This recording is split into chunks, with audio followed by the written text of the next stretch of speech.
చుక్కల్ని కన్నాడు ఏ తల్లి బిడ్డాడు అమ్మ కడుపు అయ్య కడుపు చల్లంగుండా రాజ్యాలు మోసాడు కన్నీళ్ళ ఆ పాట వల్ల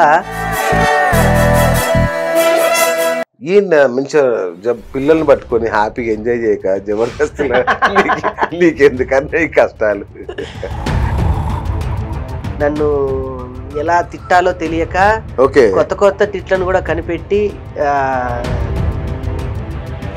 ఒక సినిమా తీసి దాన్ని థియేటర్ దాకా తీసుకురావడానికి రూపాయి చేతిలో లేకుండా ఏం చేసావన్నా అసలు నాకు అర్థం కాల. ఒక అద్భుతమే చేసావు, ఒక యుద్ధమే. నేను గెలిచాను అనను, ఓడాను అనను, ఆ యుద్ధంలో నేను బతికి బయట కట్టాను. టిఆర్ఎస్ వాళ్ళు 4 కోట్లు ఇచ్చారు. ఎందుకంత ఇబ్బంది పడ్డావు? 4 ఏంటన్నా, నా దగ్గర ఒక 100 దాకా 100 కోట్లు దాకా 100 కోట్లు ఉన్నాయి. రోజుగారు డబ్బులు ఇచ్చేసావు వెనక్కి. నిజంగా శ్మశానం దగ్గర అక్కడే రాసుకునేవాడిని లైట్గా, అక్కడే అన్ని. మొన్న హైదరాబాద్ వచ్చి నాగోరి ఫ్రెండా? అమ్మో, ఆయన ఆగం చేసి ఒక పార్టీని పట్టుకొని వికృత చేస్తులని ఆది గురించి అన్నవాళ్ళు. నాకు ఆయన నా సినిమా వేదిక మీద ఆయన మాట్లాడిన మాటలు ఎన్ని బలిదానాలు చేసి ఇచ్చారు. నువ్వు సూపర్ మార్కెట్కి వెళ్ళి ఒకటి కొంటావు, ఒక పప్పు ఉప్పు కొంటావు, వాడికి డబ్బులు ఇస్తావు, వాడికి ఇస్తాడు. అలా అని చెప్పి నీ కుటుంబాన్ని నాడు పోషించాడు. ఇప్పుడు టాలీవుడ్లో చూస్తున్నాం కదా, అల్లు అర్జున్ గారి విషయంలో జరుగుతుంది. దాన్ని ఏమంటారన్నా, మీ స్పందన ఏంటి? ప్రతి చెట్టు అనుకుంటుందటన్నా నేనే మహావృక్షం అని. దాన్ని పోల్చిన మహావృక్షాలు 100 ఉంటాయి. ఇది ఒక సబ్జెక్ట్ అయితే మోహన్ బాబు గారి ఇష్యూ తీసుకున్నా. నాకెందుకన్నా, ఆయన జర్నలిస్టులను కొట్టాడన్నా, మమ్మల్ని కొట్టాడన్నా, మిమ్మల్ని అన్నా. అన్న నువ్వు నా మీద ఇప్పటి వరకు నాకు వెన్న రాసి ఇప్పుడు అగ్గి పెడుతున్నావు.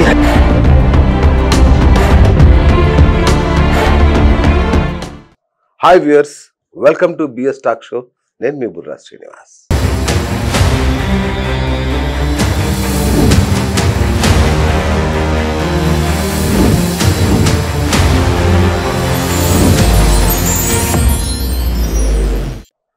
ఇవాళ ఒక మెగాస్టార్ని మీ ముందుకు తీసుకొచ్చాను. ఎస్, మా దృష్టిలో నువ్వు మెగాస్టార్ అని. మా యూట్యూబ్ మెగాస్టార్ పోనీ, ఓకేనా, బుల్లితెర మెగాస్టార్, రైట్. రాకింగ్ రాకేష్ జబర్దస్త్తో ఎంత గొప్పగా ఎంత సంచలనాలు సృష్టించాడో, మనల్ని ఎంతగా నవ్వించాడో మనకు తెలుసు. మొన్న మాత్రం బీభత్సంగా ఏడిపించాడు. కేసీఆర్ అని ఒక సినిమా తీసి గత నెల 22వ తారీఖున రిలీజ్ అయింది. కేసీఆర్ కేశవచంద్ర రామావత్ అని ఒక బ్యూటిఫుల్, అంటే ఒక హార్ట్ టచింగ్ మూవీ, అద్భుతమైన మూవీ తీసి అలా పిండేశాడు మనల్ని అందరినీ. ఆ స్థాయిలో ఏడిపించేశాడు. నేనైతే ఒక 3 సార్లు ఏడ్చాను నా సినిమా, సీరియస్గా. సో అంత మంచి సినిమా తీశాడు. మరి ఇప్పుడు ఓటీటీలో కూడా రాబోతోంది 28వ తేదీ. ఏ ఓటీటీ అన్న? ఆహాలో రాబోతోంది. సో మరి ఈ సందర్భంగా, అంటే ఆ రోజు ఇంకా చాలా మందికి చేరలేకపోయింది. చిన్న సినిమా తెలుసు కదా, అంత ఈజీగా అందరికి చేరుకోదు. కాబట్టి ఓటీటీ ద్వారా మనం గట్టిగా రాకేష్ను బ్లెస్ చేయాల్సిందే మనం. మరి అందుకే ఇవాళ అన్నని పిలిచాము. సినిమా ఏంటి, ఎంత సంపాదించాడు, మొన్న ఐటీ రైట్స్ కూడా అయినాయి, ఆ డబ్బులు ఏం చేశాడు, ఇవన్నీ తెలుసుకునే ప్రయత్నం చేద్దాం. అన్న ఫస్ట్ నీకు నమస్తే కూడా కాదన్న, హ్యాట్స్ ఆఫ్ ఏ డైరెక్ట్. నిజంగా ఒక మామూలు ఒక ఆర్టిస్ట్, ఒక ఏంటన్నా ప్రయత్నం ఏంటి, నీ అసలు కసి ఏంటి, ఒక సినిమా తీసి దాన్ని థియేటర్ దాకా తీసుకురావడానికి రూపాయి చేతిలో లేకుండా ఏం చేసావన్నా అసలు నాకు అర్థం కాల. ఒక అద్భుతమే చేసావు, ఒక యుద్ధమే. నీతో నువ్వు చేసిన యుద్ధం అనిపించింది నాకైతే కదా. ఈయన మంచిగా పిల్లల్ని పట్టుకొని హ్యాపీగా ఎంజాయ్ చేయక జబర్దస్త్ నీకెందుకన్నా ఈ కష్టాలు. ఈ డైలాగ్ చాలా మంది తిట్టుంటారు కానీ మీరు ఇంకా చాలా స్వీట్ పెట్టినట్టు పెద్దరికంగా చెప్పారు. అవునా? కొంతమంది అయితే పచ్చి పదజాలాలు వాడుతూ, అవునా, అమ్మ నా బూతులు తిడుతూ నన్ను ఎలా తిట్టాలో తెలియక ఓకే కొత్త కొత్త తిట్లను కూడా కనిపెట్టి జుబుక్షగా తిట్టిన వాళ్ళు కూడా ఉన్నారు. అవునా కానీ ప్రేమతో తిట్టారు, కొంతమంది కసిగా తిట్టారు, అవునా కొంతమంది వెటకారంగా తిట్టారు, కొంతమంది అవమానంగా తిట్టారు. ఓకే ఇంకొంతమంది చెప్పాలంటే ఇంకా వీడు కొలాప్స్ అయిపోతే కూడా ఒక పార్టీ పెట్టుకుందాం సరదాగా అన్నోళ్ళు కూడా ఉన్నారు. మీరు ఈ ఇంటర్వ్యూ కార్యక్రమం స్టార్ట్ చేయక ముందు ఒక మాట అన్నారు, సీనియర్ జర్నలిస్ట్ గా మీకున్న ప్రస్తావనలో కృష్ణుడు అర్జునుడు గురించి చెప్పారు నాకు. అలానే యుద్ధం అయిపోయిన తర్వాత జరిగిన ప్రస్తావన ఇప్పుడు మాట్లాడుతున్నాం. యుద్ధం అనేది జరిగింది, ఆ యుద్ధంలో గెలిచానా ఓడానా పక్కన పెడితే యుద్ధంలో నేను బతికానంట. నేను గెలిచాను అనను, ఓడాను అనను. ఆ యుద్ధంలో నేను బతికి బయట కట్టాను, బట్ట కట్టానన్న.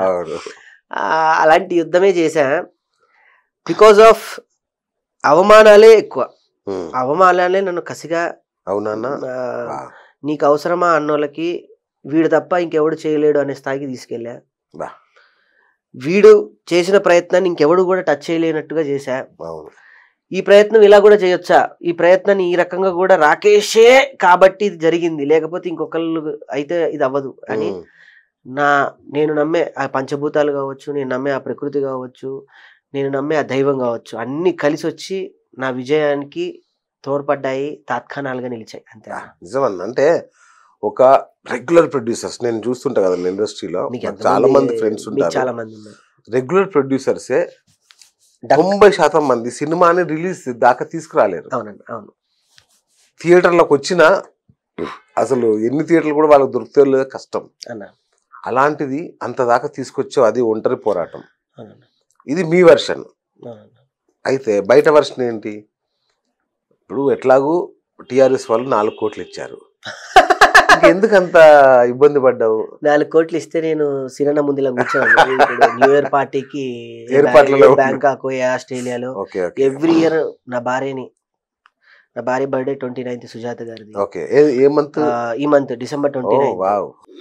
ఎవ్రీ ఇయర్ నాకు తను పరిచయమైన ప్రతి సంవత్సరం ఒకసారి అమెరికా తీసుకెళ్ళా, రెండోసారి దుబాయ్ తీసుకెళ్ళా, మొన్న లాస్ట్ ఇయర్ బ్యాంకాక్ తీసుకెళ్ళా. ఇవే 4 కోట్లు నాకు వచ్చుంటే ఈ పాటికి చార్టర్డ్ ఫ్లైట్ లో తను నేను ఆస్ట్రేలియా తీసుకెళ్లేవాడిని.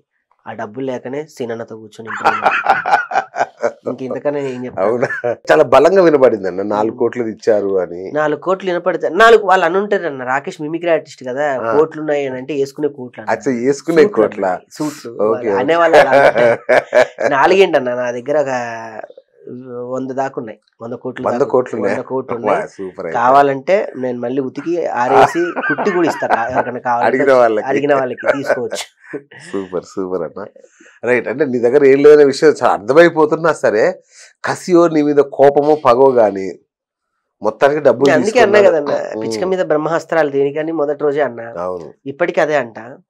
కాకపోతే మీరు చెప్పిన మళ్ళీ ఒక ప్రస్తావన యుద్ధం గురించి చెప్పాలి అని అంటే, ఆయుధాలన్నింటినీ బండి కింద దాచుకున్నట్టు నా శరీరంలో దాచుకున్న, అవయవాలన్నీ మనసులో దాచుకున్నా. చూశాను ప్రతి నీ ప్రీ రిలీజ్ ఫంక్షన్స్ కానీ అవి చూస్తే నీ ఎమోషన్, నీ దుఃఖం, బాధ, అంటే ప్రతి వాళ్ళకు జీవితంలో ఇలాంటి కొన్ని సీన్స్ ఉంటాయి. ఒక అనూహ్యమైన విజయం దక్కే క్షణంలో మనం పడే తపన అది ఇట్లా కళ్ళలోంచి వస్తుంటది కదా. ఉబ్బేవన్నా ఇటువైపు నరాలు. స్కానింగ్కి వెళ్తే వాళ్ళకు కూడా అర్థమయ్యేది కాదు ఈ ఏజ్ లో ఏంటి ఇంత ఆలోచనలు కదా. అవును. ఒక టైంలో నాకు నేనుగా రూమ్ లో కూర్చొని అరిచేవాడిని, ఒక సైకోయిక్ ఫీల్ అయ్యేవాడిని. సుజాతను కొట్టేవంట కూడా కదన్నా ఒక్కో టైంలో. అంటే ఇసుకిస్తే ఏం చేయాలో తెలియదు, మన ప్రెస్టేషన్ బయట మీద చూపిస్తే వాళ్ళు ఎందుకు ఊరుకుంటారు. మనకి మన కష్టము సుఖము మన బాధ మన ఎమోషన్ అర్థం చేసుకునేది అమ్మ తర్వాత భార్య. మనకి రెండో అమ్మతో సమానం. ఆ తల్లి అర్థం చేసుకుంది, ఆ తల్లే నా వెనుకుంది, ఆ తల్లే నన్ను విన్నంటి ప్రతి క్షణం నన్ను ఒక బిడ్డలాగా కాచుకొని. నిజం చెప్పాలంటే తను కూడా మాలేసింది, నా శివమాల నేను వేసుకున్న వెంటనే భవానీ మాలేసింది. అవునా? మేము ఎక్కడికి వెళ్ళినా ప్రెస్ మీట్లో అలానే వెళ్ళాము. ఆ దైవబలమే అన్న. మనిషి మనిషి మమ్మల్ని ఏం చేయలేకపోవడానికి కారణం ఆ దైవబలం నాకు తోడ్పడింది తప్ప ఇంకేదో ఏ బినామీలు లేవు, ఏ సునామీలు లేవు, ఏ వ్యక్తి ఆ పార్టీ అండా గాని దండా గాని. నాకు రోజా గారు డబ్బులు ఇచ్చేసా, వెనక్కి ఇచ్చేసా. రోజా గారు నాకే డబ్బులు ఇచ్చారన్నా? అదేంటన్నా బినామీ అని అన్నారు. ఎవరు అన్నా రోజా గారికి నేను బినామీయా? ఇదో ఈ మాటలే అన్నా, ఇవే ఇవే ఇచ్చేయన్నా, మనకెందుకు డబ్బు. అందుకే అన్న స్టేజ్ మీద చెప్పాను, నిజంగా ఆమెకు నేను బినామీ, ప్రేమకు బినామీ. సీనన్న కూడా నేను బినామీ, ఆయన ప్రేమకు బినామీ. లేకపోతే మీ జర్నలిజం ఫీల్డ్ ఈ మాట అంటే నేను నీకు బినామీ అని ఎందుకు చెప్పాలా అన్న? మా ఫ్రెండ్ ఒక స్కూల్ ఉంది అన్న, ఫంక్షన్ యాన్యువల్ డేకి రాను అంటే ₹1 కాదు కదా, ఏమి మంచిగా కూడా ఆశించకుండా వచ్చి చక్కగా ప్రోగ్రామ్ అయిపోయి హ్యాపీగా వెళ్ళిపోయావు. కనీసం అంటే ఏమి చిన్న ఏది కూడా ఎక్స్పెక్ట్ చేయకుండా. ఇది నీ మంచితనం అన్న. దానికి ఇక మేము మిమిక్రీ ఆర్టిస్ట్ అన్న. మొన్న నన్ను ఒక జర్నలిస్ట్, సీనియర్ జర్నలిస్ట్ ఒక ఆయన అడిగారు, మీకు తెలుసు ప్రభన్న తెలుసు, ఏంట్రా రేపేమన్నా అవ్వకూడదు అయితే ఏంట్రా పరిస్థితి, ఏమైంది, ఏమవ్వదు, మళ్ళీ మిమిక్రీ ప్రోగ్రాంలు, అదే పెళ్లిళ్ళు, అవే కార్యక్రమాలు, మిమిక్రీ అని ఒక ఆయుధంతో పెరిగానన్న. రాకేష్ వాట్ ఈజ్ నువ్వేంటి అని అంటే, సీన్ అన్న ఏంటంటే జర్నలిజం, కలం మీ స్నేహం, కలమే మీ ఆయుధం, కలమే మీ బాణం, కలమే అన్ని. నాకు అలా మిమిక్రీ అనేది ఆయుధం. నేను అది వేసుకొని ఒక బ్యాగ్ వేసుకొని ఒక కోట్ ఉంటే, మీరు అన్నట్టు కోట్ ఉంటే అది వేసేసుకొని ఏ పెళ్లిలో, ఏ పబ్బాలు, ఏ తద్దినాలు, ఏ దినాల్లో ప్రోగ్రామ్ చేసినా అప్పుడు ₹1000 ఇచ్చేవాళ్ళు, ఇప్పుడు 10,000 ఇస్తారు. చాలు బతకడానికి. అంతకు మించి నాకు పెద్ద ఆశలు లేవు, అది ధైర్యం. నాకు పెద్ద ఆశలు ఉండవు. నాది నిత్యకృత్యాల్లో చాలా సర్వసాధారణమైనటువంటి జీవితం నాది. పెద్ద ఖర్చులు ఏమి ఉండవు. ₹50 ఉంటే చాలు, నేను రోజు గడిపి. ₹50 కూడా నాకు దండగా. మీ దగ్గరకు వస్తే భోజనం మీరు పెట్టేస్తారు, ఆ పూటకి అయిపోతుంది. అలా భావించే వ్యక్తి నేను చూసాను. 3 years బ్యాక్ కూడా నువ్వు ఒక చిన్న డబ్బా ఫోన్ పట్టుకొని తిరిగి అడిగా, ఎందుకన్నా అంటే నాకు ఈ వాట్సాప్లు ఇవన్నీ టైం వేస్ట్, నాకు ఇష్టం ఉండదు అన్న. ఇప్పుడు కొంచెం అదే ఆశ్చర్యపోయా. అంటే ఇప్పుడు ప్రొడ్యూసర్ అయ్యావు కాబట్టి పవర్ బ్యాంక్ పెట్టుకుని తిరుగుతున్నా, సరిపోవట్లేదు ఫోన్. అంటే ఏదో అన్నట్టు టైం వచ్చినప్పుడు తినడానికి కూడా టైం ఇయ్యడు దేవుడు అన్నట్టుగా ఆ పరిస్థితి అలా ఉంది. ఇది ఈ మధ్య రీసెంట్ గా సుజాత గిఫ్ట్ ఇచ్చిందన్న నాకు. 1 year అయింది, పెళ్లికి ముందు గిఫ్ట్ ఇచ్చిందన్న. 1 year. అబ్బాయి భలే గుర్తు పెట్టుకున్నారు, ధన్యవాదాలు. ఆ ఫోన్ ఇప్పటికి ఉంది, కార్ లో ఉంది, చూడుదురుగా. ఆశ్చర్యపోయా, ఏంటి అన్న ఇట్లా కూడా ఉండొచ్చా, సింపుల్ గా ఫోన్ ఉందన్న, నోకియా చిన్నది ఉందన్న. అంటే అది మనం ఎప్పుడు 10 ఏళ్ల క్రితం ఎప్పుడు వాడాము ఆ ఫోను. అది నువ్వు వాడితే చూసి ఆశ్చర్యపోయా, యాంటిక్ పీస్ లాగా అనిపించింది. అందరూ అనేవాళ్ళు, ఏంది ముసలి చాదస్తాను, జబర్దస్త్ లో అందరూ ఐఫోన్లు, డబ్బులు అందండ ఎందుకన్నా డబ్బులు. ఇప్పుడు అవే ఫోన్లు, అదే మాటలు, అవే మనం కోరుకుంటే తప్ప. ఒక పెద్ద ఆయన అన్నారు, రాళ్ళపల్లి గారు, మా గురుగారు రాళ్ళపల్లి గారు. నేను థియేటర్ చేస్తున్నప్పుడు గురుగారితో ఒక వేషం వేయాల్సి వస్తే ఆయన దగ్గర రాశాను, చేశాను. ఇదే ఈటీవీలో 4 సంవత్సరాలు ఆయన సాహచర్యంలో బాబాయ్ హోటల్ అని అభిరుచి కార్యక్రమాల్లో ఆయన నేను ఇద్దరం కలిసి చేసేవాళ్ళం. అది రామోజీరావు గారికి ఇష్టమైన కార్యక్రమం. ఆయన ప్రతి ఆదివారం టీవీలో అలా అన్నీ ఉంటే అభిరుచి పెట్టండి, బాబాయ్ హోటల్ పెట్టండి అని ఆయన వెళ్ళేదాకా చూసి ఆయన వెళ్ళేవాడు. రాళ్ళపల్లి గారు అంటే అంత గౌరవం రామోజీరావు. ఆయన ఏ కార్యక్రమం చూడరు. అలా 12 సంవత్సరాల నుంచి జబర్దస్త్ లో చేసిన నా రికగ్నైజ్డ్ ఏంటంటే బాబాయ్ హోటల్. అది చేయడానికి కారణం మా అమ్మగారు. మా అమ్మగారు వంట చేస్తూ మమ్మల్ని పోషించారు. ఆవిడ అందరిలో వంట చేసేవాళ్ళు. నేను అప్పటికి జబర్దస్త్ లో కొంచెం అంతో ఇంతో పేరు వచ్చింది. ఈటీవీ వాళ్ళ దగ్గర నుంచి ఫోన్ వచ్చి ఈ కార్యక్రమం మీరు చేయాలండి అన్నారు. వంటల కార్యక్రమం నేనేం చేయడం ఏంటండి, ఆల్రెడీ నేను సీరియళ్ళు, సినిమాలు అవి ఇవి అని ట్రై చేసుకుంటున్నా. మా అమ్మ అంది, ఎవరితో అడుగు అండి. రాళ్ళపల్లి. పిచ్చా నీకు అంత గొప్ప నటుతో స్క్రీన్ షేర్ చేసుకోవడం అంటే ఏ జన్మ రుణబంధం, ఇల్లు అంది. ఆ వెళ్ళడం ఆయనతో నేను 4 సంవత్సరాలు 5 సంవత్సరాల ప్రయాణం. ఆయన చివరి శ్వాస వరకు నేనే పక్క నుండి వారిని ఇదే మహాప్రస్థానంలో సాగనంపి, ఏ బంధమో తెలియదన్నా. నేనేం స్నేహం చేసిన నా అన్నలో ఒక వేణుమాధవ్ అన్నయ్య ఉండొచ్చు, రాళ్ళపల్లి గారు అయి ఉండొచ్చు. వీళ్ళ జీవితాలు నాకు సుస్పష్టంగా అర్థమైంది ఏంటంటే, జీవితం ఇంతకు మించి ఏమీ లేదు. కపాల మోక్షం జరిగిన వెంటనే మహాప్రస్థానంలో బూడిద కూడా ఇవ్వట్లేదు ఈ మధ్య.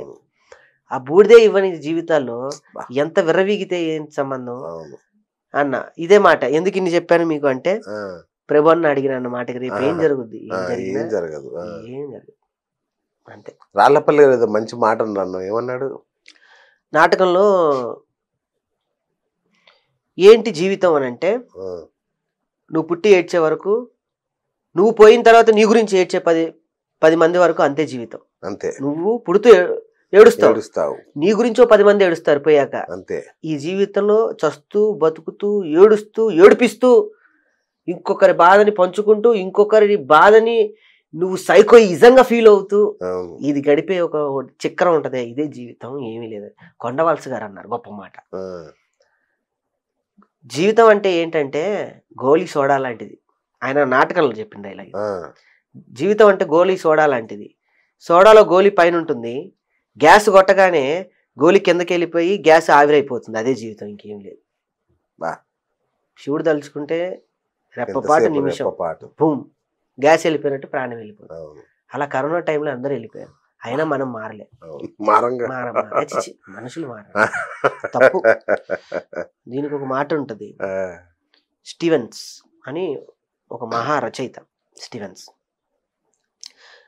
జంతువుని 16 రోజులు ఒక బోన్లో బంధించి 17వ రోజు నువ్వు మాంసం పట్టుకొని వెళ్తే అది నువ్వు ఎట్లా చెప్తే అట్లుంటది, క్రూర మూగం.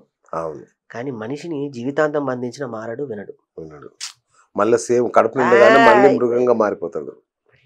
అది జీవితం అన్న. అందుకే మహాప్రస్థానం నాకు ఇష్టం. మా సుజాత పరిచయం, మా లవ్ ఇలానే హెచ్ఎం టీవీలో వ్యాఖ్యాతగా నన్ను ఇలా ఇంటర్వ్యూ ద్వారా పరిచయం. అలా పరిచయం. నేను ఎక్కువ శ్మశానంలో ఎక్కువ ఉండేవాడిని. నేను చూసేవాడిని, మీ హోటల్ తిరుగుతుండేవాళ్ళు, జాతర వస్తుండేవాళ్ళు. మాది జాతర. నాకు జాతర అక్కడ చెఫ్ అన్న నాకు బాగా అత్యంత ఆత్మీయులు. రమేష్ అన్న, బాబన్న నాకు అక్కడికి వెళ్ళినప్పుడల్లా హోటల్లో ఉండదు అది. చక్కగా మన ఇంటికి వెళ్ళినట్టు ఆనందం. బిల్లు అంటే బిల్లు అనే విషయం కాదు, ఆత్మీయత. బిల్లు విషయం అడగడు కూడా, అత్యంత ఆత్మీయులు. అలా సుజాతమ్మ పరిచయం. మా ప్రేమ వ్యవహారం కూడా ఈ మహాప్రస్థానం నుంచే మొదలైంది. మా ప్రేమ ప్రస్థానం ఈ మహాప్రస్థానం. ఎలా అక్కడే చెప్పాను ఏమి లేదు. మీకు ఇప్పుడు ఎలా చెప్పానో జీవితం గురించి. అమ్మ ఈ జబర్దస్త్ ఇవన్నీ ఏదంతా ఆడంబరాలు, ఈ కార్లు, ఈ స్టార్డమ్ ఫోటోలు, క్లిక్కులు, గిక్కులు, చిక్కులు ఇవన్నీ ఏం లేవమ్మా. అంత బాగుంటుంది. ఇది శ్మశానం. అక్కడే రాసుకునేవాడిని లైట్ గా, అక్కడే అన్ని గ్లాసులు కడుక్కోవటం, అక్కడ సరదాగా అక్కడ చేసి శ్మశానం దగ్గరే చక్కగా అలా చేస్తున్న తరుణంలో అమ్మాయి పరిచయం అవడం, నా పద్ధతిలో ఆ అమ్మాయి కూడా చాలా పేదరికం నుంచి వచ్చి మీ జర్నలిజం ఫీల్డ్ లో నుంచే చక్కటి యాస, భాష, ఎథిక్స్ తో కూడినటువంటి జర్నలిజం లో ఉన్న వ్యక్తి అమ్మాయి. చాలా మంచి అమ్మాయి. మేము చూసేవాళ్ళం. అక్కడ నేను ఆ అమ్మాయికి అవ్వటం జరిగింది. నాకు కాశీలో నేను శివమాల వేసినప్పుడల్లా నాకు అఘోరా ఫ్రెండ్స్ ఉన్నారు. వాళ్ళు చెప్తూ ఉండేవాళ్ళు. మొన్న హైదరాబాద్ వచ్చిన అఘోరా ఫ్రెండా? అమ్మో, ఆయన అంతా ఆగం చేసే అఘోరాలు లేదు కదా, అహాన్ని తగ్గించే అఘోరాలు ఉన్నారు. అహం బ్రహ్మాస్మి అన్నట్టుగా ఉంటారు. అయితే ఆయన చెప్పటం, నీకు ఇంకా సంసార యోగం మొదలవుతుంది, ఇంకా నువ్వు శ్మశానం వదిలేయి అన్నప్పుడు ఆ శ్మశానం నుంచి రావడం. శ్మశానం వదిలేయడం ఏంటంటే, అంటే నువ్వు శ్మశాన వైరాగ్యంలో ఉండేవాడిని. దేవుడా. శ్మశానం కొన్ని రోజులు నా కాటికాప నా ఫ్రెండ్ ఇక్కడ బాలయ్య మా ప్రస్థానంలో, వాడి ఫ్రెండ్ ఈవినింగ్ గానే ఆడు చికెన్ పకోడీ అని లైట్ గా తెచ్చేవాడు. చికెన్ పకోడీ మనిషి పకోడీ తెచ్చేవాడు. అన్నా నేను రెడీ అన్న, ఈరోజు ఎన్ని అన్న? అన్న ఈరోజు 5 అన్న, 3 గాలినాయి, రేపు 2 కాలుతాయి, ఒకటి కాలట్లేదన్నా. వెళ్ళి చూసేవాళ్ళు సరదాగా. ఏం చేశాడు? ఏ కోటీశ్వరుడు అన్నా. ఏ కోటీశ్వరుడైనా నిప్పుకి ఆహుతి అవ్వాల్సిందే, నిప్పు కణికల్లో కరిగిపోవాల్సిందే జీవితం, అంతే.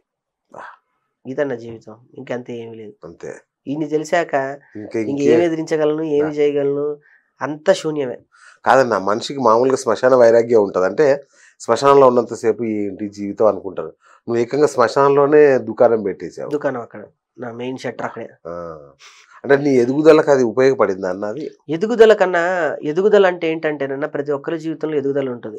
అన్నలో ఉంటుంది, మీలో ఉంటుంది, ఆయనలో ఉంటుంది. సో అన్న, ఇప్పుడు ఏంటి సినిమా పరిస్థితి? ఎన్ని వచ్చినాయి లాభాలు? అంటే మేము ఐటీ రైడ్ అని మొత్తం చూడలేదు, కానీ ఐటీ రైడ్స్ జరిగినట్టు తెలుసు, డబ్బులు చాలా వచ్చుంటాయని అనుకుంటున్నాము అన్న. అక్కడ వరకు అప్పులు లేకుండా సొంత ఇల్లు అయితే తనఖాలో ఉంది, ఇంకా అట్లే ఉంది, ఇంకా రాలేదు. ఓటీటీ వల్ల వస్తే అది తెచ్చుకోవడం. సినిమా రిలీజ్ చేయడమే సక్సెస్ తో సమానమైన రోజుల్లో థియేటర్ వరకు తీసుకెళ్లాను. థియేటర్లో సినిమా అందరికీ చూపించగలిగాను. ఇది ఒక వర్గం సినిమా, ఇది వర్గానికి సంబంధించిన సినిమా అంటే దర్శక నిర్మాతలు అందరికీ కూర్చోబెట్టి షో వేసి, తమ్మారెడ్డి భరద్వాజ గారు లాంటి పెద్దవాళ్ళ దగ్గర నుంచి, ఎన్కౌంటర్ శంకర్ గారి నుంచి మిగతా పెద్ద వాళ్ళందరికీ కూడా లేదు ఈ సినిమా అన్ని వర్గాలది, ఒక వర్గాన్ని కాదు అనిపించి ఇది అందరిని మెప్పించి ఇష్టపడి నచ్చేలా సినిమాని రేపు ఆహా ఈ డిసెంబర్ 28వ తారీఖున ఇంకో 2 రోజుల్లో ప్రతి ఒక్క గుండెని ప్రతి ఒక్క గడపని ఎవరు ఆపినా ఆపకపోయినా వాళ్ళ ఇంటి తెర టీవీలో వాళ్ళ ఇష్టం వచ్చినట్టు చూసుకొని హ్యాపీగా ఆనందపడే స్థాయికి నేను తీసుకెళ్ళానంటే నా జీవితాన్ని ధన్యం. నిజంగా నిజంగా నేను సినిమా చూసాను, మైండ్ బ్లోయింగ్. అంటే ఒక 3 సందర్భాల్లో నాకు దుఃఖం వచ్చేసింది. క్లైమాక్స్ అయితే పిండేసావు అసలు, బా ఊహించలా, అంటే ఎవరు ఊహించని క్లైమాక్స్ అది. సో నేను ఇక్కడ చూడని వాళ్ళకి నేను చెప్పని తలుచుకోలేదు. కానీ ఇప్పుడు చెప్పాను, ఇది ఒక పార్టీదా కాదు, కదా కథ, ఒక కుర్రోడు చేసిన అద్భుతమైన ఒక ఎమోషనల్ కథ. మొదటి నుంచి ఇదే అంటున్నాను, నేను సొరను పట్టడానికి వరేసా, అది సొరను పట్టడానికి ఒడ్డున కూర్చొని వరేసా. మీకు అర్థమైంటుంది జర్నలిజం. ఆ వర ఇది నాకు వర్కౌట్ అయ్యింది. థియేటర్ వరకు నేను తీసుకొచ్చాను అంటే జనాలు కేవలం కేసీఆర్ అనే పదం, నేను వాడిన సొర వర కేసీఆర్ గారి పదం. నాకు అదే ఆశ్చర్యం అన్న. నువ్వు ఇప్పుడు నేను ఎందుకు ఇన్నిసార్లు అప్రిషియేట్ చేస్తున్నా అంటే అన్న, ఇది కాంగ్రెస్ ప్రభుత్వం, కేసీఆర్ ని ఓడగొట్టారు జనం, పగబట్టి కక్ష కట్టి మొత్తానికి ఏదో చేసి ఓడిచ్చారు ఆయన్ని. అలాంటి వ్యక్తి కోసం ఒక సినిమా, కేసీఆర్ సంబంధించిన పథకాలు, ఒక టీజర్ రిలీజ్ చేసి 5 రూపాయల భోజనం, సగం మంది అక్కడే పడిపోయారు. అసలు ఏడ్చేశారు జనం. ఒకటి అమ్మ ఏంది ఇది. నాకు తెలుసా అన్న, నువ్వు టీఆర్ఎస్ పార్టీలో ఉండుంటే 4వ సారి కూడా గవర్నమెంట్ వచ్చేది. సీరియస్ గా, అంటే వాళ్ళు కూడా ప్రొజెక్ట్ చేసుకోలేకపోయారు ఆ స్థాయిలో. ఇప్పుడు ఒక 5 రూపాయలు నువ్వు పట్టుకొని అలా 2 టీ షాపులకు వెళ్ళి ఏమి బన్ను కూడా రాదని తెలుసుకున్న, టీలో సగం కూడా ఇవ్వనన్న దగ్గర నుంచి ఒక షడ్రసోపేతమైన భోజనం, అది ఆ సీన్ ఒక్కసారిగా నిజంగా అలాంటివి నెగటివిటీని కూడా బాగా తగ్గించేసినాయి. అంటే ఈ టైంలో కేసీఆర్ సినిమా ఏంటా అని కూడా అనుకోకుండా ఆ పార్టీలో ఉన్నోళ్ళే అన్నారా, టీఆర్ఎస్ పార్టీలో ఉన్నోళ్ళే చీదరించుకున్నారు. ఆ పార్టీ వాళ్ళే పదాన్ని రాకేష్ కేసీఆర్ అనే ఒక పేరు పెట్టుకుని డబ్బు చేసుకుంటున్నాడు అని. డబ్బు చేసుకోవాల్సిన అవసరం రాకేష్కి లేదు.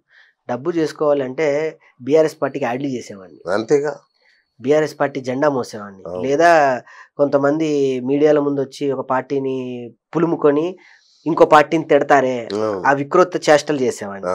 ఏమీ చేయకుండా నిజాయితీగా సినిమా తీశానంటే, నా సినిమాకి కేసీఆర్ అనే పేరు పెట్టానంటే, ఆ కేసీఆర్ అనే పేరు జనాలు థియేటర్గా తీసుకొచ్చి ఒక అద్భుతమైన ఒక పల్లె తెలంగాణ లంబాడి బలహీన వర్గాలకు సంబంధించిన సినిమా చూపించి, అమ్మా ఇది మామూలు కొట్టలేదు అనేదాకా తెప్పించానన్న. బికాస్ ఆఫ్ అది కేసీఆర్ అనే పదం. రాత్రి పడుకున్నప్పుడల్లా గుండె గదిలేదన్న. స్టూడియో నుంచి ఇంటికి వెళ్ళేటప్పుడల్లా సినిమా తీసా, నా డబ్బు ఓకే, కేసీఆర్ అని పేరు పెట్టా. రేపు ఏదైనా అటు ఇటు అయితే జనాలు నన్ను రోడ్డు మీద ఉరికించి కొడతారు. అవును, జనాలు మెచ్చుకొని సన్మానాలు ఎలా చేస్తారో తిట్లు అలాగే ఉంటాయి. సోక్రటీస్ అనే ఒక మహా వ్యక్తిని కూడా ఈ సమాజం సోక్రటీస్ ని ఎంత పొగిడిందో అంత రాళ్లతో కొట్టిన దెబ్బలవి. నాకు అందుకే మార్కిజం ఇష్టం, నాకు అందుకే సోక్రటీస్ పదాలు ఇష్టం అన్న. నేను అందుకే గద్దరన్న గాని గోరెటెంకన్నతో వీళ్ళ స్థాయిలో నేను కూర్చోగలిగాను అని అంటే, నా సినిమాకి స్వరజతులు పల్లవించిన నేల తేనె తీయని వీణ నా తెలంగాణ వీణ అనే పదాన్ని నేను అన్వేషించి ప్రతి రాత్రి ప్రయాణం చేస్తూ గోరెటెంకన్న దగ్గర కూర్చొని నేను ఆయన రాస్తుంటే దాన్ని అర్థం చేసుకునే వయసు నాది కాదని నాకు తెలుసు. ఆయన చదివిన పుస్తకాలలో పురుగంత లేదు నా వయసుని నాకు తెలుసు. అయినా ఆయనతో కూర్చొని నేను తెలంగాణ తల్లికి నేను ఆహృత అవ్వాలి, తెలంగాణ తల్లికి నేను ఏదో ఇవ్వాలి, నా వంతు తెలంగాణలో పుట్టినందుకు నేను ఇచ్చిన పాట స్వరగతులు పదజతులు. ఏం పాట అన్న అది, అది ఇట్లా వస్తుంటే నరాలు గుండె కదిలిపోతుంది. ఎన్నిసార్లు ఆ పాట అన్న నాకు నేను విని రొమ్ము విరుచుకొని అలా ఒక్కడి నుంచి నాకు తెలుసు. రేపేం జరుగుద్దో సినిమా రిలీజ్ అయ్యాక తీసిన నాకు తెలుసు. మధ్యలో గోరెటెంకన్న వాయిస్ వస్తుంటే ఇస్తుంటే లేస్తుంటే అట్లా ఎమోషన్స్ ఇట్లా లేవడం ఇక అయిపోయింది సినిమా. అది చూడగానే అర్థమైపోయింది. అక్కడి నుంచి లేపా టైటిల్, అలా కూర్చోబెట్టి అక్కడి నుంచి టైటిల్స్ అలా లేపాయి. ఏ ధైర్యం అన్నారు. నాకు దాశరథి గారి పదాలు ఇష్టం.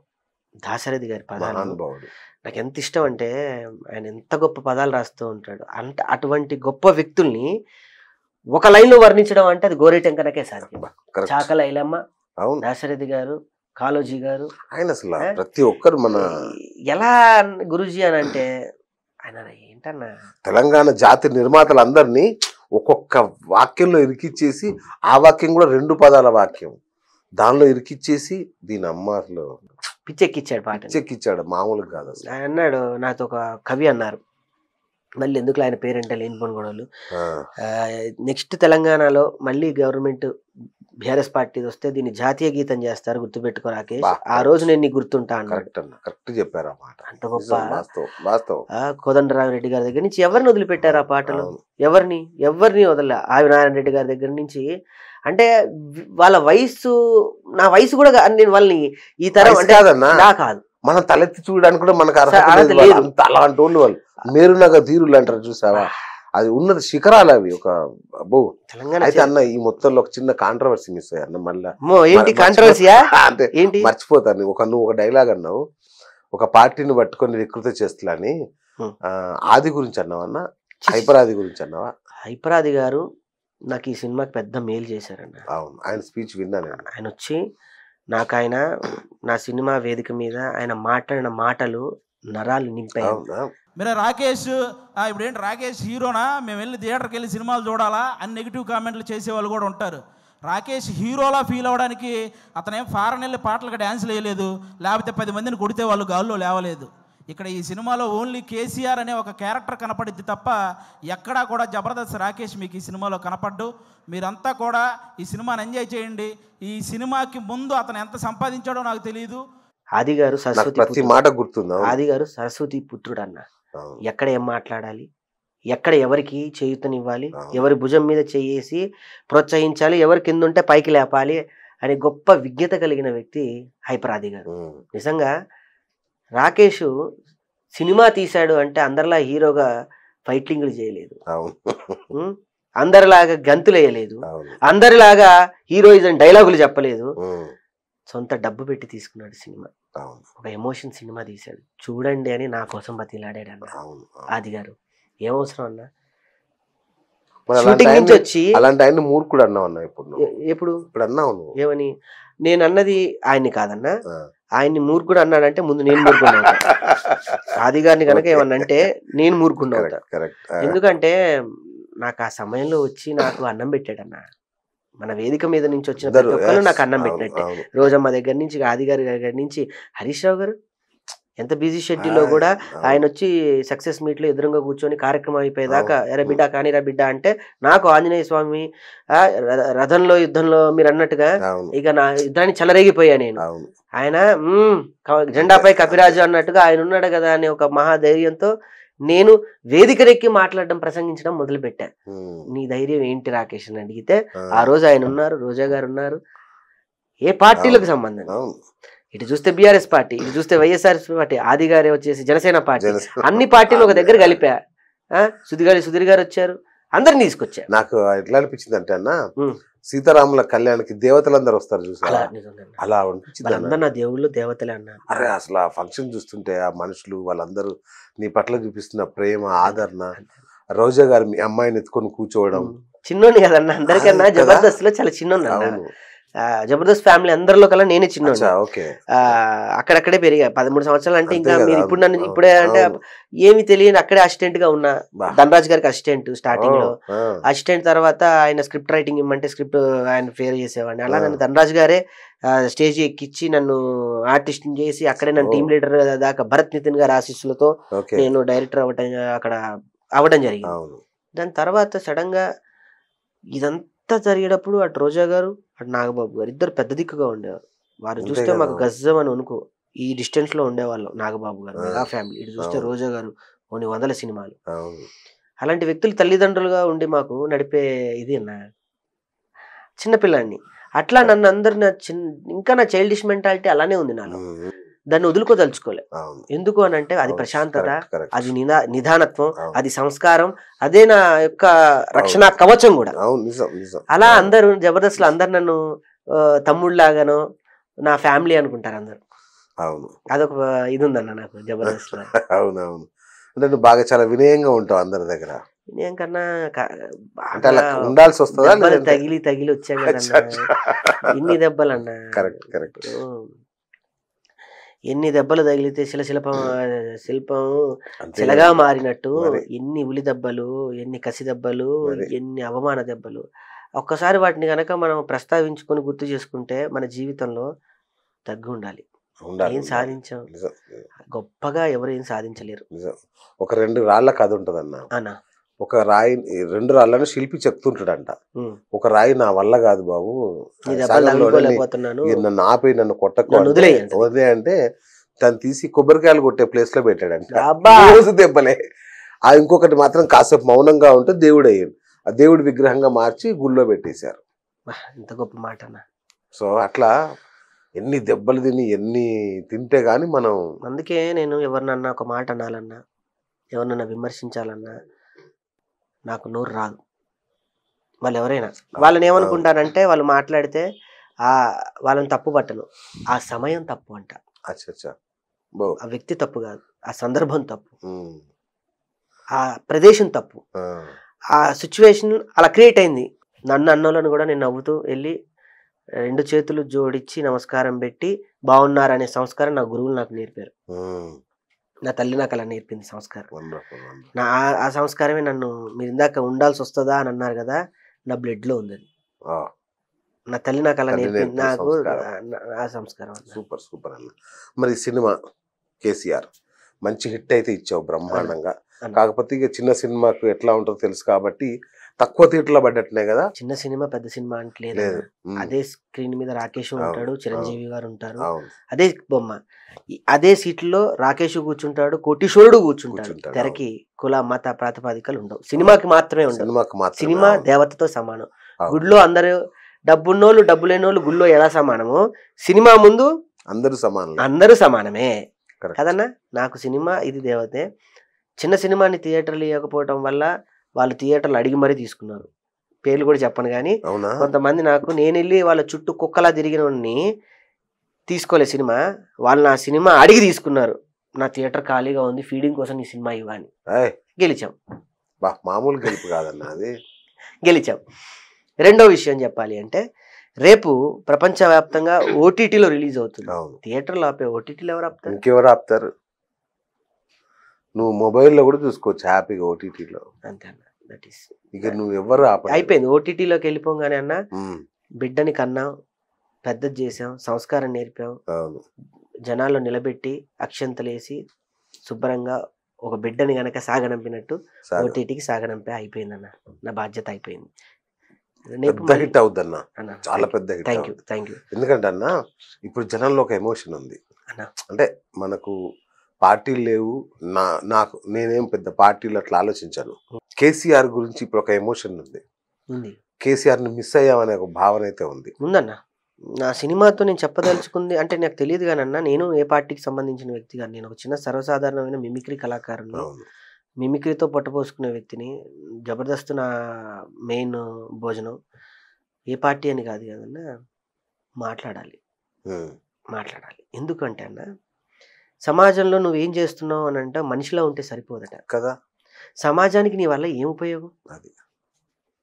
ఒక దగ్గర ఒక తప్పు జరుగుతుంటే, తప్పు జరుగుతున్నప్పుడు చూస్తూ ఉండడం తప్పు చేసిన వాడికన్నా ప్రమాదం, పెద్ద ప్రమాదం. కరెక్ట్. ఆ తప్పు సమాజంలో మనం ఉంటున్నాం. ఇప్పుడు ఈ తప్పు ఇప్పుడు తెలియదు, రేపు రాబోయే తరాల మీద, నా బిడ్డ మీద మీ బిడ్డ మీద పడుతుంది అన్న. అంతే కదన్నా. అప్పుడు మన నాన్న ఏం చేశాడు? మన పూర్వీకులు, మన తల్లిదండ్రులు గొప్ప నిర్ణయాల వల్లనే ఈ బతుకుతున్నావు అని నేను నమ్ముతా అన్న. 100% అన్న. లేదు అంటే మరి వాళ్ళు చెట్టు నాటకపోతే నువ్వు వాళ్ళ మామిడికి ఎక్కడ తినేవాడు అన్న. అది మంచి పాయింట్. ఈ రోజు హైదరాబాద్ ఇంత అద్భుతంగా తీర్చిదిద్దింది అంటే కేసీఆర్ లేకపోతే, మొన్న ఎవరు అన్నారు, ఇచ్చింది కాబట్టి ఆయన తెచ్చాడా? తెచ్చాడు.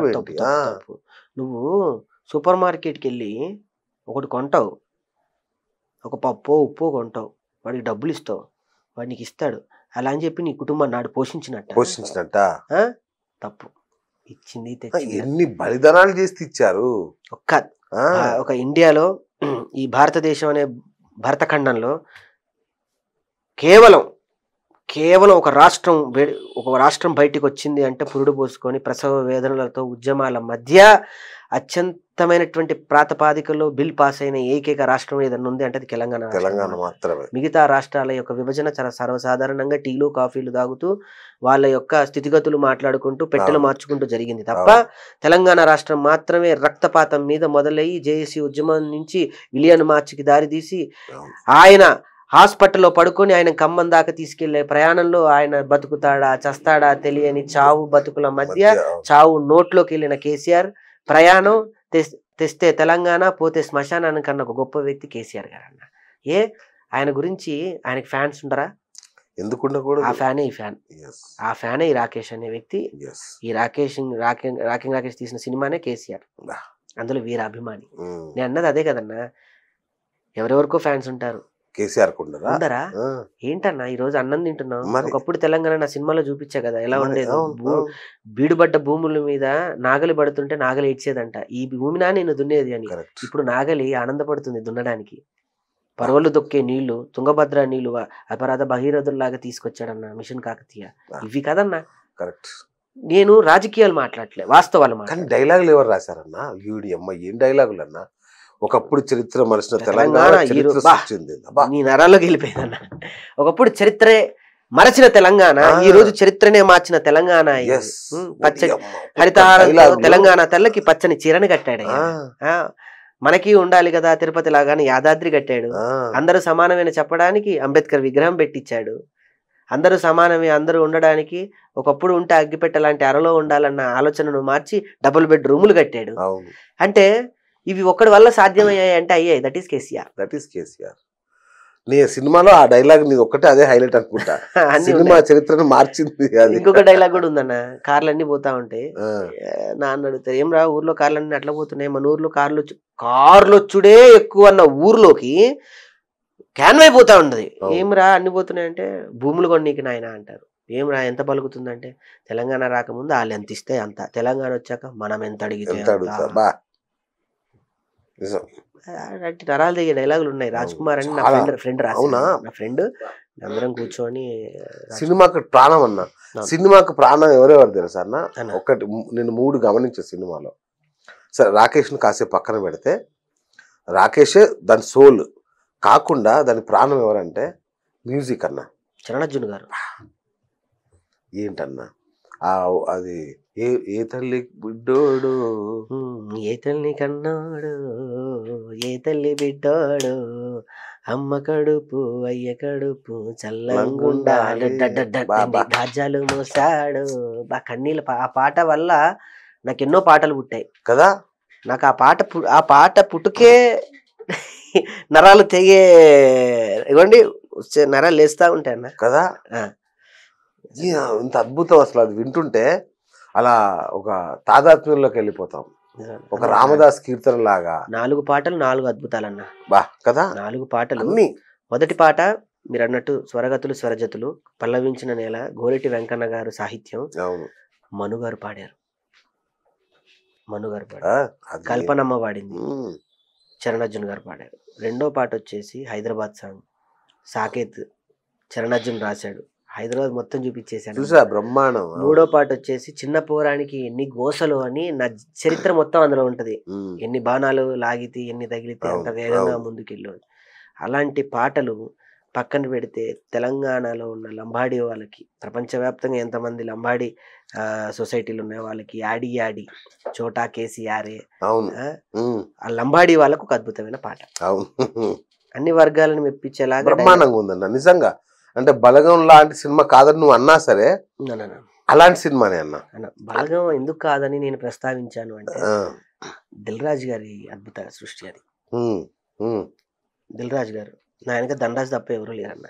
అవును, ఏదో ఒక రాజు అవుతున్నాడు.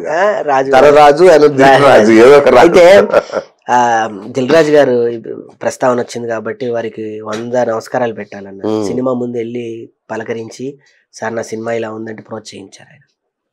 అంతా మంచిగా జరుగుతుంది. అప్పుడు వెంకటేశ్వర స్వామి మాలలో ఉన్నారు ఆయన. ఆయనే ఛాలెంజ్ సినిమాలో కొంచెం గజిబిజిగా ఉన్నారు పాపం. ఆ సినిమాలో అందుకే అంట మనిషి తప్పు ఎప్పుడు అవదన్న, సందర్భం తప్పు అంట. అది కరెక్ట్. సందర్భం గొప్ప మాట.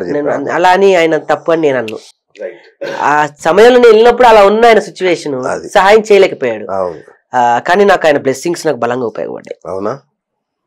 అదే అంటే అలాంటి అంటే ఇప్పుడు బలగం లాంటి సినిమా అంటే వర్మ అంటాడు కదా, అది శివ లాంటి ఇంకో సినిమా ఎందుకు ఆల్రెడీ తీసే కదా మళ్ళీ ఎందుకు అదే చూడు అంటాడు.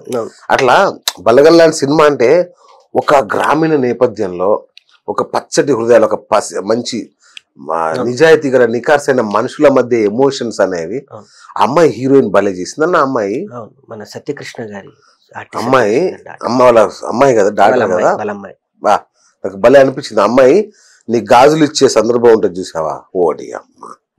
అది నా జీవితంలో ఉన్న మా అమ్మకి గాజులు వేయాలన్న కోరిక నాకు ఉండేదన్న, బంగారపు గాజులు. ఆ సిచ్యువేషన్ కన్నీళ్ళు తలుచుకుంటానా,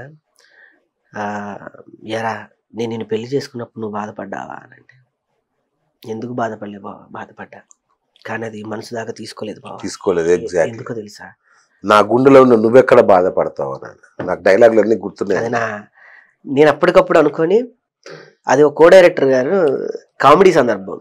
ఓకే. నాకు తెలియక కోపంలో ఒకళ్ళ మీద స్పూన్ ఇసిరా. ఆ స్పూను కో డైరెక్టర్ గారికి తగిలింది. సార్ క్షమించండి సార్, ఏదో పొరపాటు జరిగింది అంటే, నువ్వు కొట్టినంత దెబ్బ తగిలినందుకు కాదే, ఇక్కడ ఉన్న నీకు ఎక్కడ తగులుద్దన్నావా అని. ఈ డైలాగ్ మామూలు ఇంపాక్ట్ లేదురా, పెన్ను పేపర్ అన్న తెచ్చి అప్పటికప్పుడు రాసి నేను ఆ డైలాగ్ చెప్పించా అమ్మాయితో. కానీ ఏముందన్న ఆ డైలాగు, ఇట్లా కళ్ళలోకి నీళ్ళు గిర్రన తిరుగుతాయి ఎవరికైనా. ఈ బంగారు గాజులు అనేవి సెంటిమెంట్, ప్రతి ఒక్కరికి ఒక ఎమోషన్. అది వైఫ్ కొని రెండు చేతు గాజులు అమ్మాయి యాడ్లో పెట్టి.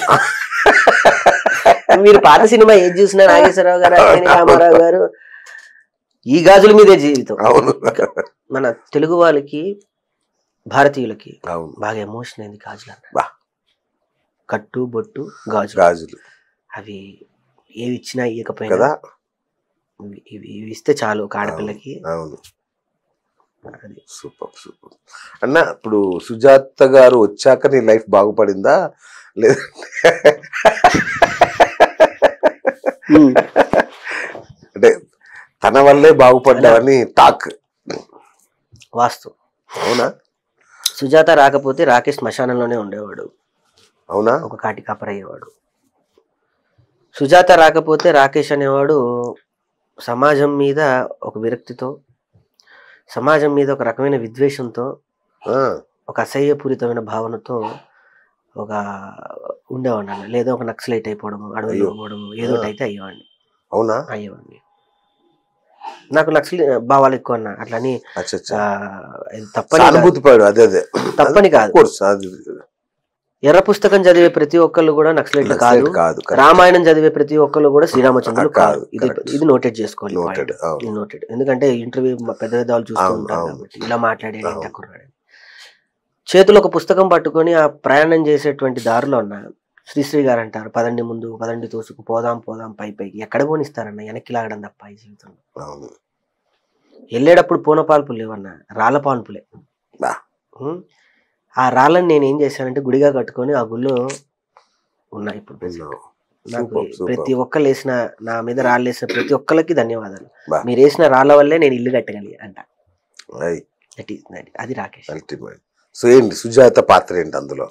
ఆ గుళ్ళో ప్రతిష్ఠించావా? సుజాత దేవతే కదా. ఇప్పుడు ఆ గుడి సుజాత గురించే కట్టింది. ఓకే, కట్టాను. నా గుళ్ళో దేవత సుజాతే. అంతకన్నా నేను ఏం చెప్పగలనన్నా? ఎంత చెప్పినా తక్కువే. నా భార్య గురించి నేను భజన వద్దు. అది వేదికల మీద ఎక్కడ చూసినా నాకంటే పెద్ద ఆర్టిస్ట్, నాకంటే. అవునన్నయ్య. మరి నేను నాకు సావిత్రి గారి సినిమా గుర్తొచ్చింది. జమ్ని గణేశను ఆమె ఈయనకంటే పెద్ద ఆర్టిస్ట్ అయ్యేసరికి తట్టుకోలేక మందుకు అలవాటు పడిపోయి ఆ పిచ్చి పిచ్చి చేసి ఆమె జీవితాన్ని నాశనం చేస్తాడు ఆ సినిమాలో. కానీ మా రాకేష్ మాత్రం చక్కగా ఒప్పేసుకున్నాడు. నేను ఒక స్టేజ్ మీద పాదాభివందనం కూడా చేయడానికి సిద్ధపడ్డాను. కానీ మాలలో ఉన్నప్పుడు మాల భావన తప్పు ఉద్యోగం అని చేయలేదు. కానీ నేను ఆమెకి అప్పుడప్పుడు నమస్కారం కూడా చేస్తా. తప్పేం లేదు. భార్యకి దండం పెట్టడంలో పెద్ద తప్పేమీ లేదు. బయట ప్రతి అడ్డమైన వాళ్ళకి దండం పెడుతున్నాం. అలాంటిది తల్లి తర్వాత తల్లికి దండం పెట్టడంలో భార్యకి తప్పేలే. ఈగోళ్ళు అవేమి లేవు. కొత్త సంస్కృతి కన్నా రేపటి మా ఆవిడలు మమ్మల్ని పెట్టమని చంపుతారు. అలా అని కాదు అంటే అందరు అలా చేయాలని రూలు లేదు, అలా అనా లేదు. చేసిన తప్పలేదు.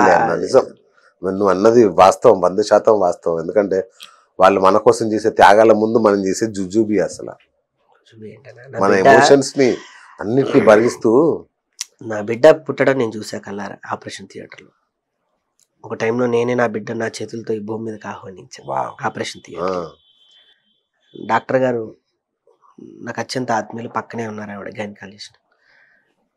ఏంటి రాకేష్ ఇంత ధైర్యం నీకు అని అన్నది.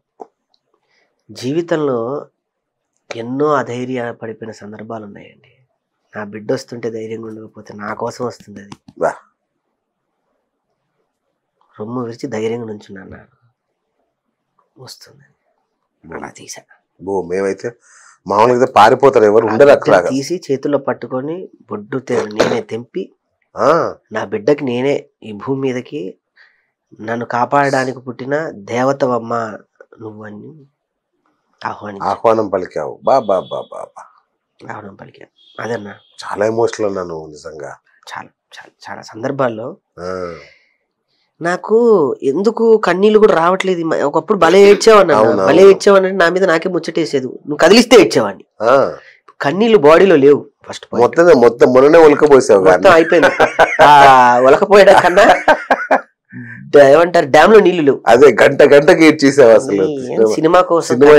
అంటే ఏడ్చి ఇప్పుడు భూకైలాసం సినిమాలో మీరు చూసే ఉంటారు, కొండ పైన ఎత్తుకొని రుద్రవీణ వాయిస్తూ ఉంటే కళ్ళలో రక్తం వస్తుంది. అలా కేసీఆర్ సినిమాని పైన పెట్టుకొని నేను రుద్రవీణ వాయించి విలువ తాండవం చేశాను. అలాంటి సందర్భాలు ఒకటి కాదన్న కొల్లలు ఉన్నాయి. అది అందుకే నీళ్ళు కూడా రావట్లేదు. అదే నువ్వు ఎందుకు ఏడవాలి, అయిపోయింది ఆ సందర్భం, అయిపోయింది. అదే ఇద్దరు బతికారా దేవుడా అని గంగ నీళ్ళు తాగుతున్నా చాలిగా. ఎందుకంటే అది ఒక సందర్భం అన్న, ఒక ఎమోషన్, అది వచ్చింది, సక్సెస్ కొట్టావు, బయటకు వచ్చావు, సూపర్. సో ఇంకా చెప్పుకోవాల్సింది సినిమాటోగ్రఫీ. తర్వాత అంజీ గారు మహానుభావుడు. గరుడవేగ లాంటి కొన్ని కోట్ల రూపాయలు వెచ్చి తీసిన సినిమా రాకింగ్ రాకేష్ సినిమా, రెండు ఈక్వల్ గా తీసాడు. ఆయన దర్శకత్వ పర్యవేక్షణ దర్శకత్వం అన్న ఫస్ట్ నేను ఎందుకంటే మొత్తం నువ్వే చేసావేమని డౌట్. ఫస్ట్ డైరెక్టర్ నేను పట్టుకున్నా, తర్వాత పిట్టలాంటి ప్రాణం మీరు ఎవడంటలే అచ్చా ఎవడు సెటిల్ అయ్యట్లే. ఈ నాకు అర్థమైపోయి అన్నయ్య మహానుభావుడు, ఆయనకి ఏమి ఇచ్చాను ఆయనకు తెలుసు, ఆయన ఏం తీసుకున్నాడు నాకు తెలుసు. మహానుభావుడు అన్న. నా సినిమా సొంత బిడ్డ చేసుకుంటే ఎలా చేశాడో గరుడవేగ అంజీ గారు తమిళ్లో వదిలిపెట్టి తెలుగులోకి వచ్చి అంత గొప్ప ట్రింట్ అన్న. నువ్వు డిఏ టెక్నికల్ గా డిఏ కూడా కొన్ని సందర్భాలు ఇవ్వాలి, అంత అద్భుతంగా సెట్ లోనే డిఏ చూసాడు. అవును అవును అవును. తెలంగాణకు సంబంధించిన వ్యక్తి కాదు, తెలంగాణ భౌగోళిక స్వరూపం గురించి ఏమీ తెలియదు, కానీ ఈ సినిమా తర్వాత ఆయన పూర్తి తెలంగాణ బిడ్డకి ఆత్మీయుడైపోయాడు అన్న. అంత బ్రహ్మాండంగా మెదడులో పెట్టుకొని నా కథలో పెన్ను పేపర్ ఉంటే రాయొచ్చన్నా, కానీ దాన్ని ఆవిష్కృతం చేయడానికి ఒక మహా యజ్ఞం చేయాలి. ఆ యజ్ఞం చేసిన వ్యక్తే అంజీ. నేను యజ్ఞం చేస్తే నాకు ఇచ్చిన వరమే దేవుడు అంజీ గారు. సూపర్ సూపర్ అండి, చాలా బాగుంది. ఇటు అన్నీ అన్న త్రిమూర్తులు. నాకు చరణ్ గారు మ్యూజిక్, గరుడవేగ అంజీ గారి డైరెక్షన్, సినీ ఫోటోగ్రఫీ పక్కన పెడితే నటీనటుల యొక్క సహసహకారాలు ఇవన్నీ కలవటం వల్లనే సినిమా హిట్.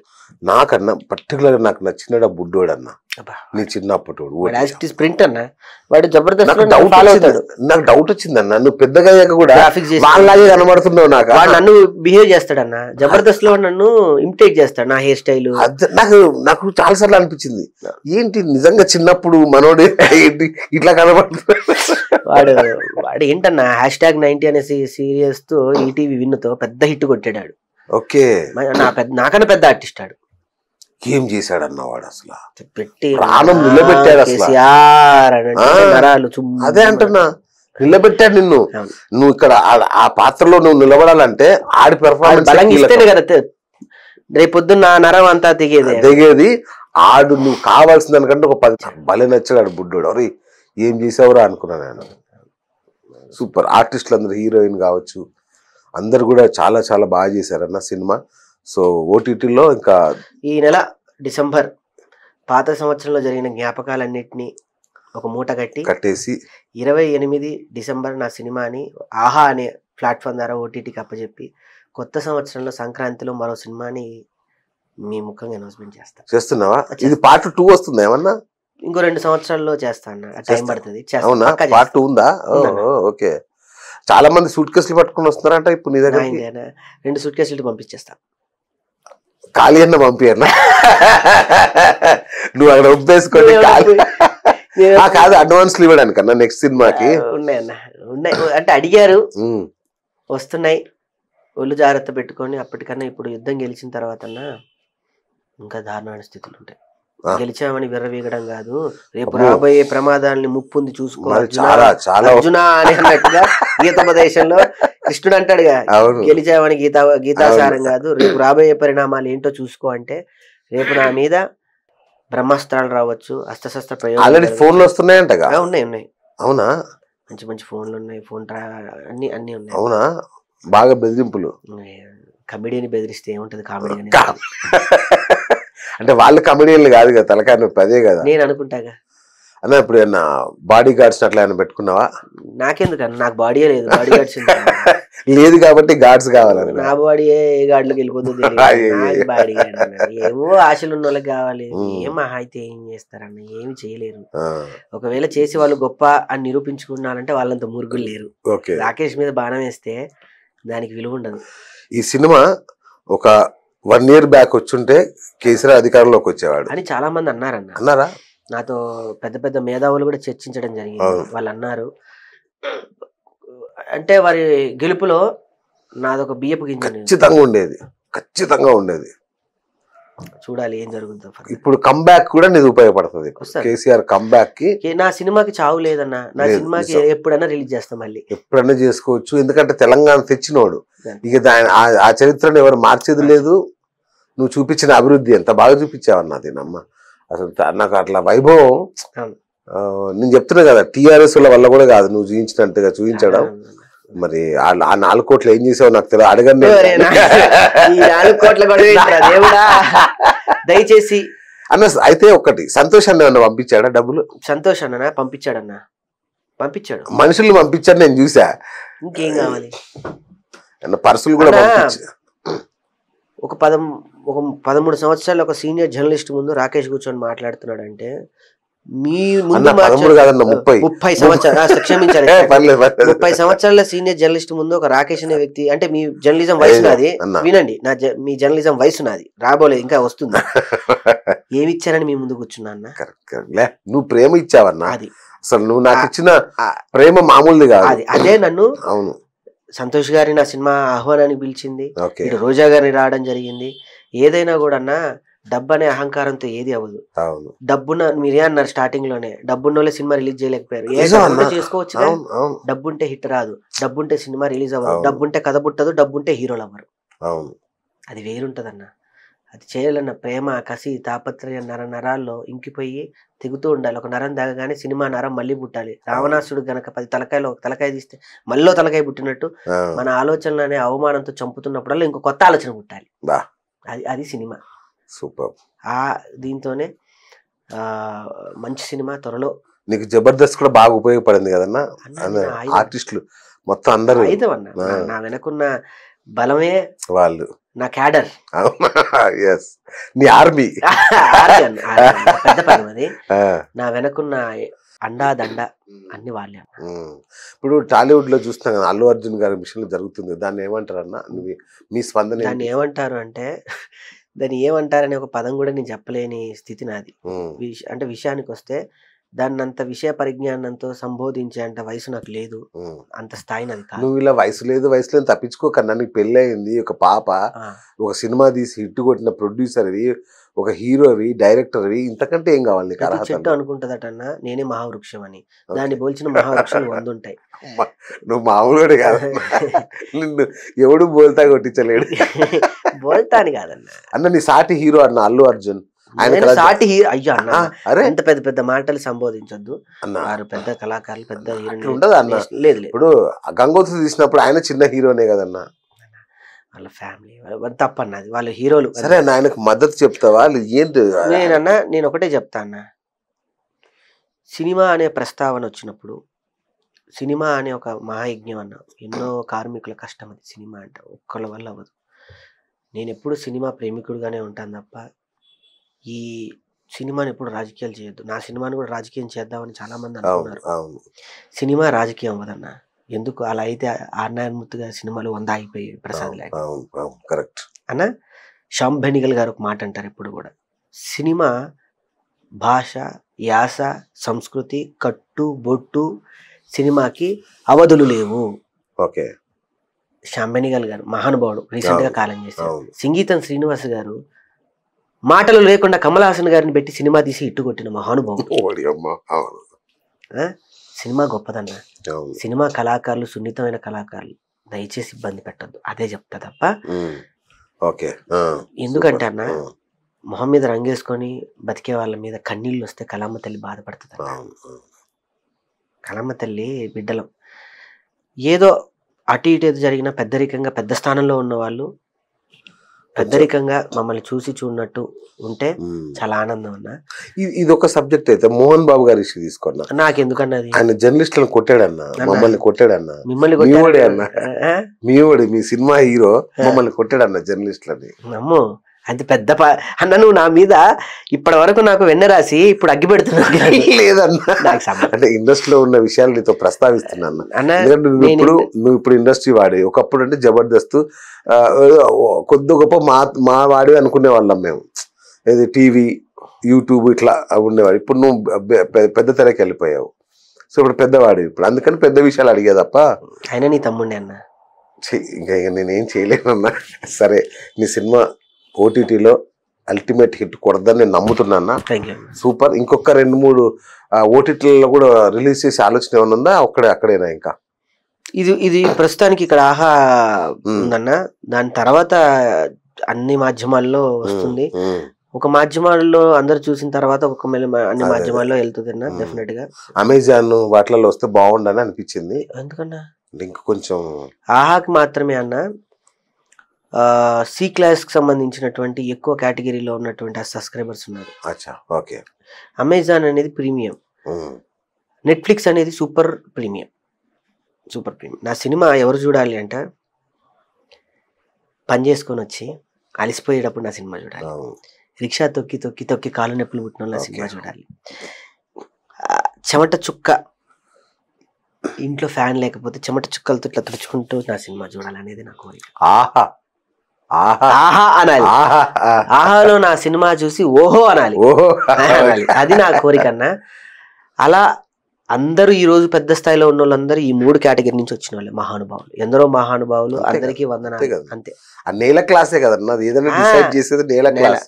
నేలమ్మ, అందుకే నేలమ్మ నేలమ్మ నేలమ్మ నీకు వేల వేల వందనాలమ్మ. కానీ అన్న మీది అసలు తెలంగాణ? నా తెలంగాణ అన్న. ఏ ఊరన్నా? నాది వరంగల్, పక్కా వరంగల్. ఓకే. అయితే విషయం ఏంటంటే అందరు నన్ను ఆంధ్ర అనుకోవడానికి గల కారణం ఏంటంటే నా 10వ తరగతి అయిపోగానే నేను మీలానే మీడియాలోకి వచ్చేసాను. మీడియా మాధ్యమాల్లో మీడియా లాంగ్వేజ్ అని ఒకటి ఉండేది, అప్పట్లో నేర్పించేవాళ్ళు. మాకు బలమైన మీడియా లాంగ్వేజ్ అనేది ఒకటి ఉంది. తెలంగాణ వచ్చిన తర్వాత అందరూ కూడా రొమ్ము విరుచుకొని లేనిపోని భాషని పులుపుచ్చుకొని దాన్ని వెన్న రాసుకొని తిరుగుతున్నారు తప్ప తెలంగాణ భాషని సుస్పష్టంగా గాని లేకపోతే యాదృచ్ఛికంగా మాట్లాడటమే తప్ప దాన్ని అంతగా ఓన్ చేసుకున్న వాళ్ళైతే కొంతమంది మహా మేధావులు, కవులు, కళాకారులే ఉన్నారే తప్ప ఇప్పుడు మాట్లాడుతున్నటువంటి టీవీ మాధ్యమాల్లో అసలైన తెలంగాణ అయితే కాదు. అదంటే కొంతమంది కోపం వస్తుంది కానీ తెలంగాణ ఎక్కడ ఉంది, లేదు, భాష లేదు. నాకు సుజాతలో విషయం నచ్చేది కూడా అదే. చాలా చక్కటి తెలంగాణ యాస ఏం పట్టేసుకుంది అసలు యాస. సేవ్ ద టైగర్స్ ద్వారా ప్రపంచవ్యాప్తంగా తెలంగాణ, తమిళనాడు వెళ్ళి అమెరికా వీసాకి వెళ్తే అక్కడ ఆమెను రికగ్నైజ్ చేసి ఆమె యాసని భాషని సీరియస్ గా గో అన్నారు. అంతే. నన్ను ఒక 5 ప్రశ్నలు అడిగి పంపించారు ఆమెని. నన్ను సంక నాకు ఇచ్చే క్వశ్చన్ మీ creative why are going to US with the nats. Okay, show me. With Sujata I'm going అనలేదు. అనేదాకా తీసుకో. This is my wife, I'm going. అంటే నాకు ముందు వీసా ఉంది ఆల్రెడీ. నేను వచ్చా కాబట్టి ఇప్పుడన్నా 2013 నా మొదటి విమాన ప్రయాణం. మహానుభావులు విఎన్ ఆదిత్య గారు నా గురువు గారు. సూపర్. ఆయన నన్ను విమాన ప్రయాణం ఆ రోజు ఎటువంటి మీడియా మాధ్యమాలు లేకుండా నా కళను గుర్తించి విమానం ఎక్కించాడు ఆయన. అన్ని చూశానన్న. 3 పాస్పోర్ట్లు అయిపోయి 2 పాస్పోర్ట్లు పోయాయి. అంటే ప్రపంచంలో యుగాండా, కెన్యా దగ్గర నుంచి ఇటు ఆస్ట్రేలియా, అమెజాన్ అడవుల వరకు అన్ని చూసేసాను. అయిపోయింది. అయితే చంటి ఒక ఇంటర్వ్యూలో అంటాడు నిన్ను, ఏమని, మన ఇద్దరం ఆంధ్ర కదరా, మనం ఇక్కడ వచ్చి తెలుగులో తెలంగాణలో కలిసిపోయావు అనేసరికి అని అనుకున్నారే మనోడు ఆంధ్రాన ఇంత గొప్పగా కేసీఆర్ని అభిమానించి భలే తీశాడే, అబ్బాయి ఏదైనా వీళ్ళకే సాధ్యం. కళాకారుడికి మాత్రమే ప్రాంత పాదికలు ఉండవన్నా, ఉండవు. అది కళాకారుడు ఎప్పుడు నేను ఆంధ్ర అన్న ఒకటి ఆత్మ అనేది ఒకటి ఉంటది కానీ నేను తెలంగాణ సోల్ అన్న, అది నేను తెలంగాణ సోల్. నాకు అన్నం పెట్టింది మాత్రం ఆంధ్ర, ఇది నేను గర్వంగా చెప్తా. కళాకారులకి ఆదరణ, అభిమానం, ₹1 డబ్బు, ₹1 ప్రేమ ఆంధ్రలోనే భిక్ష దొరికింది. మన తెలంగాణలో ఏమవుద్దంటే తప్పుగా అనుకోకూడదు, తప్పే ఉందన్న. అంటే ఇక్కడ మన కల్చర్ లేదు, అది ఇక్కడ మన కల్చర్ కాదు.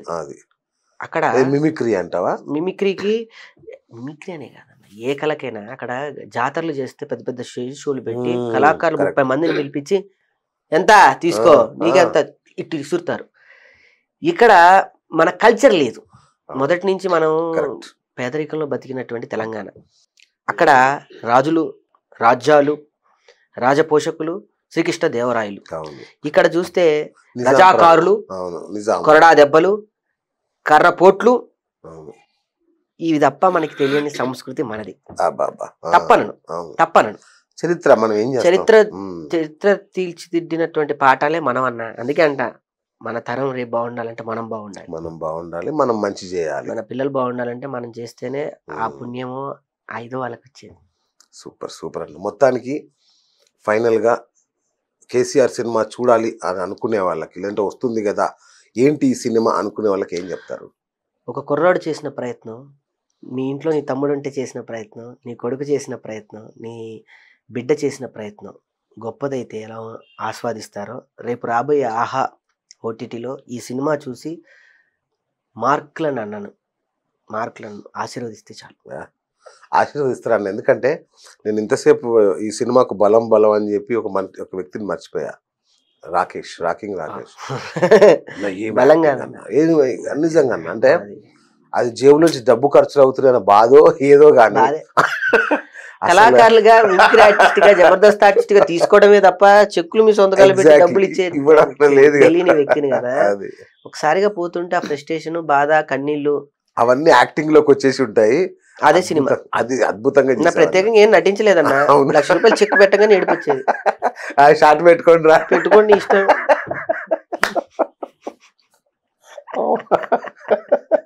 బాధను కూడా హాస్యంగా చెప్పగలిగే ఒకే ఒక్క జాతి కమెడియన్స్. అంటాడు చార్లీ చాప్లిన్. వాళ్ళ అమ్మగారు వేదిక మీద నుంచి నటిస్తూ పోయారు, చార్లీ చాప్లిన్ గారు అమ్మగారు. వాళ్ళ అమ్మ పోయినప్పుడు కూడా చార్లీ చాప్లిన్ ఏడుస్తుంటే అందరు చూసి నవ్వారంట. రేపు నా కథ అది, నేను నెక్స్ట్ సినిమా తీయబోయే కథే. చార్లీ చాప్లిన్ ఏడుస్తుంటే నవ్విన ప్రపంచం ఇంకేంటి, దట్ ఈజ్ అయిపోయింది. రోమ్ నగరం తగలబడుతుంటే ఫిడైల్ వాయించిన మహానుభావుడు, దట్ ఈస్. నాకు షేక్స్పియర్ నాటికలు బాగా ఇష్టం. ఎప్పుడన్నా సెట్స్ లోకి ఎప్పుడు వెళ్తుంది? సంక్రాంతికి 2వ సినిమా ప్రకటిస్తా. స్టార్ట్ అవుతుందా? ఈసారి ఏంటిది, మీరేనా హీరో? ఈసారి నేను ఎప్పుడు హీరోగా భావించనన్నా, ఒక తప్పు సందర్భాన్ని నేను అంటే మీకు అన్ని తెలుసు కాబట్టి నా మీద అంటున్నారో లేకపోతే ఏంటో నాకు తెలియదు, కానీ నేను హీరోని కాదన్నా. కథ హీరో, కథే కథానాయకుల్ని రెడీ చేస్తుంది. హీరో అని ఇంగ్లీష్ లో అన్నాం కానీ తెలుగు పదం ఏంటన్నా కథానాయకుడు. కథను నడిపించే నాయకుడే కథానాయకుడు అన్న. హీరో అనే పదం హాలీవుడ్ లో లేదు, తెలుసా విషయం మీకు? అవునా? హీరో అనే పదం లేదు, డిక్షనరీలో లేదు. అది మనం సృష్టించుకుంది తప్ప. సూపర్ మ్యాన్, సూపర్ హీరోలు అని వాళ్ళు తప్ప హీరో అనే పదం లేదు. ఒక ప్లే, దాన్నే నాటకం అంటారు, దాన్నే కథ అంటాం, దాన్ని మనం సినిమా అంటాం. నా సినిమాలో, కేసీఆర్ సినిమాలో ఎవరు చేసినా వాళ్ళే హీరోలు. ఈ రాకింగ్ రాకేష్ పాత్ర మనిషి నేను చేశాను తప్ప, నేను హీరోయిన్ అనేది తప్ప, రేపు ఎవరు చేసినా ఆ కుర్రోడు అబ్బా యాక్టెడ్, ఆ కథ బలం గొప్పదన్న. అవును, శ్రీకాంత్ గారు కొడుకుని అనుకున్నా అన్నావు కదా, అది మంచి ఆలోచన. నువ్వు చేయడం ఇంకా కలిసి వచ్చింది. శ్రీకాంత్ గారే అన్నారు ఈ మాట కదా, భలే కలిసి వచ్చింది. అరే ఒక లంబాడ కుర్రాడు ఎలా ఉంటాడు అనేది ఇక నిన్ను రీప్లేస్ చేయడం కుదరని పని అనేలాగా ఉంది. శ్రీకాంత్ గారి ఈ విషయం చెప్తే, శ్రీకాంత్ సార్ నేను మీ ఫ్యాన్ సార్, మీ హెయిర్ స్టైల్ ఇలానే ఉంటారు, మీ అబ్బాయితో నువ్వు చేయడమే కరెక్ట్ అన్నాడు. ఏమో భవిష్యత్తులో చేస్తానేమో చూడాలి. 2వ సినిమా చేయట్లే? 2వ సినిమాకి నా కథ, నా ఇది నేను పనికిరాను అన్న. సుజాత మేడం ఒప్పుకోరు, మళ్ళీ ఎవరన్నా వస్తారు మా ఆయన హీరో నువ్వే అంటది. చూద్దాం.